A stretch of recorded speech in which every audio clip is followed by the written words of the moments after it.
भले के लिए हम मना रहे हैं। किसान आंदोलन कर रहे थे।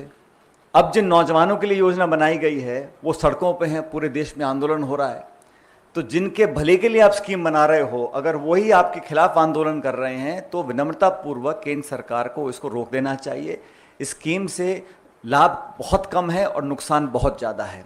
जैसा चिदम्बरम जी ने कहा, फौज के अंदर, और अजय माकन जी ने बिल्कुल सही कहा, फौज में आप 4 साल के लिए भर्ती कर रहे हैं, 6 महीने ट्रेनिंग करेंगे, उसके बाद साल में 2 महीने की छुट्टी भी जाएगा वो। तो टोटल सर्विंग पीरियड जो 4 साल का है उसमें से मुश्किल से 2.5 या 2.25 साल की वो नौकरी कर पाएगा। उस इतने कम समय में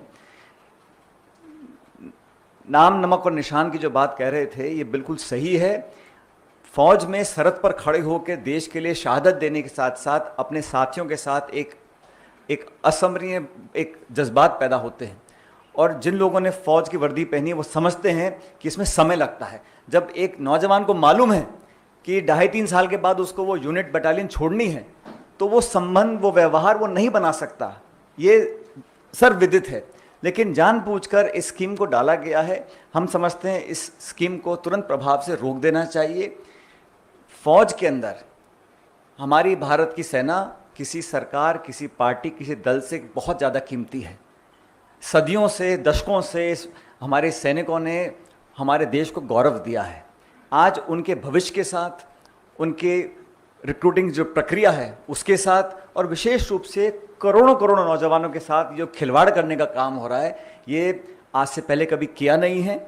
और भारतीय सेना, भारतीय फौज, हम सबको उन पर फ़ख्र है। मुझे लगता है कि उसके साथ इस प्रकार का खिलवाड़ बिल्कुल आवश्यक नहीं है। और केंद्र सरकार को समझना होगा, कांग्रेस पार्टी ने हम पे आरोप लगाते थे कि हम किसानों को भड़का रहे हैं या हम मिस इन्फॉर्मेशन दे रहे हैं। आपने कल स्कीम अनाउंस की है और आज पूरे समूचे देश में लोग, नौजवान आंदोलित हैं। तो इस संवाद की कमी है, चर्चा की कमी है, मनमानी थोपने की जो आदत है केंद्र सरकार के, भाजपा की, उसी का परिणाम है कि ये अल्प समय में, जल्दबाजी में, जैसा अजय भाई ने कहा, ये ठेका प्रवृत्ति जो कर रहे हैं फौज के अंदर, वो किसी को एक्सेप्टेबल नहीं है। इसलिए इसको रोक देना चाहिए। और अहंकार, घमंड में, जिद पे अड़कर किसी स्कीम को थोपना बिल्कुल गलत है, विशेष रूप से जब वो सेना और हमारे देश की सरहदों पर सवाल आता है। तो मैं देश की तरफ से, पार्टी की तरफ से बोलना चाहता हूं कि फौज के सेंटिमेंट को समझना पड़ेगा। जो विशेषज्ञ हैं, जो सेना के पृष्ठभूमि से लोग आते हैं, सर्विंग ऑफिसर्स, रिटायर्ड ऑफिसर्स, सब ने एक स्वर से कहा है कि ये हड़बड़ी में, जल्दबाजी में बनाई गई स्कीम है। इसको थोपने का काम केंद्र सरकार कर रही है, इसको रोक देना चाहिए।